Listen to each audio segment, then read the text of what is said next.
Resolved, the United States federal government should ban all testing that requires the use of animals. Definitions. Required according to the Merriam-Webster dictionary is, quote, to claim or ask for by right and authority, end quote. Observation 1. The use of the word all in the resolutions places a specific burden on the pro.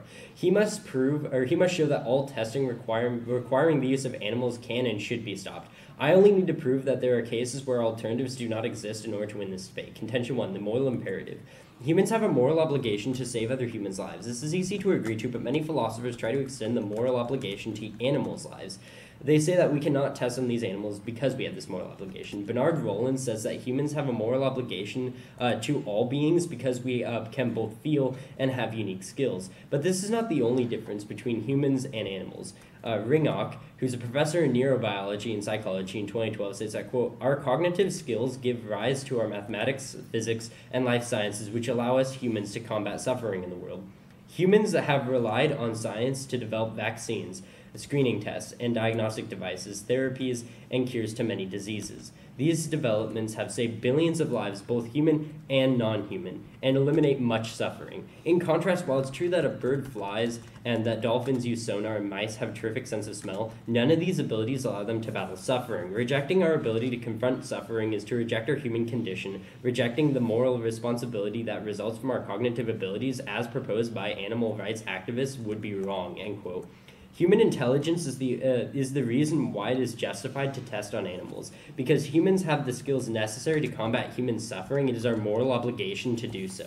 Contention 2. Animal testing is not a thing of the past. It actually works now and will continue to work until we can properly replace it. My opponent said in his last speech that he claims that animal testing is only a thing of the past, but he does not, and that is not necessary for further scientific advancement. Bernard and Kaufman say that animal researchers look to the past to try to legitimize their position, thus it makes it only a thing of the past. However, Botting and Morrison in 1997 get to the real conclusion. Quote, experiments using animals have played a critical role in the development of modern medical treatments, and they will continue to be necessary as researchers seek to alleviate existing ailments and respond to the emergence of new disease, end quote. While the pro is correct in saying that scientific advancement in modern medicine will be based off past research discovered via animal testing, he is incorrect in making the assumption that there is no purpose for it in the status quo. Later in the article, it states that, quote, similar work continues to this day. Scientists developed a vaccine against type B flu, which before in 1993 resulted in death or severe brain injury of 800 children each year in the United States. Early versions of the vaccine proved only poor immunity, but the new vaccine prepared and tested in rabbits and mice proved to be powerful and is now in routine use. Within 2 months, HIV infections fell by 70%, end quote. This means that current animal testing does provide effective results and that do further modern medicine, not only in the past. Another important thing to note is that the alternatives that my opponent tries to support fail to provide real alternatives. According to Dr. Wilcox, a U.S. FDA director of animal care practices in 1994, states that, quote, some products may not cause severe tissue damage or visible irritation upon exposure, but may cause considerable discomfort or pain. Demonstrating such a phenomenon will be most difficult without in vivo modeling, end quote.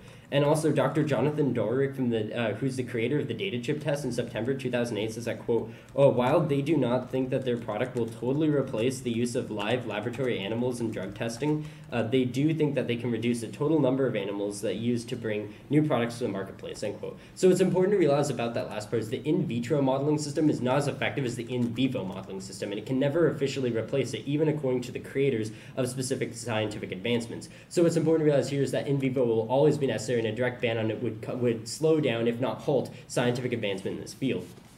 So then going on, it's important to realize that my opponent also claims that humans have a moral obligation to end suffering of the animals that are being tested on. I have two responses. One, our moral obligation is to ending human suffering. Thus, we have a moral obligation to our society to test in these animals, if you look to my first contention. And two, it's important to realize my opponent claims that 2/3 of the animal testing is in cosmetics, while according to the U.S. FDA, quote, the Federal Food, Drug, and Cosmetic Act does not require the use of animals in testing cosmetic safety, nor does it subject cosmetics to the FDA pre-market market approval, end quote. This means that my opponent would only be solving for 1/3 of the animals that he claims is suffering, because in the resolution he uses the word required, not the word being currently used. So with that said, and he's only solving for 1/3, he's actually going against what he claims is the moral imperative. So when we're looking to this idea of trying to stop all animals being harmed, the current status quo, we will still be negating, because the resolution that he's a proponent of will not stop all animal testing, just all required animal testing. Now, he tries to claim that the alternative is not being used because we're currently using animal testing. If you look to my second contention, I make it clear that the alternative will never work. And also, he makes the claim that it's more accurate, but then never backs up why it's not accurate to use in vivo. Thus, you negate. Thank you.